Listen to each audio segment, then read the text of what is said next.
how to use CBD oils and tinctures.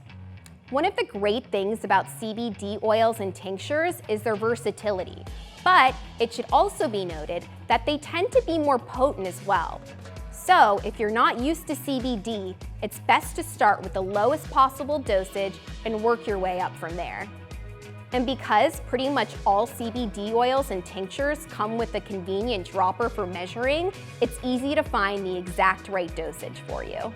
That being said, it's always recommended that you talk to your doctor when considering the right CBD dosage, as they're going to give you the most accurate recommendation based on your metabolism, weight, and reason for taking CBD. There are several ways that you can use these versatile products, but here are the main three.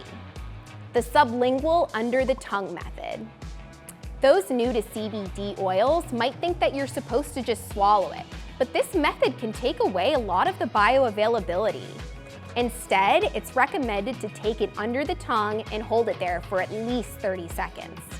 This way, CBD is absorbed by the sublingual gland, and the CBD doesn't have to undergo digestion before absorbing in your bloodstream.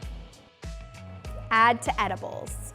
Tinctures and oils can be easily added to a number of different foods, not only for baking, but you can add it into your favorite beverages as well. Keep in mind though, that when you use CBD oils, they're going to be fat-based, so it might be best to blend into fat-based foods like butters and other oils. Topical application. Generally, if you want to use CBD on your skin, it's more recommended to use as a specially formulated CBD topical, since these products will use more ingredients that can benefit your skin and muscle tissue. Thanks for watching, and be sure to check us out at JustCBDstore.com for more videos, exclusive deals, and a lot more.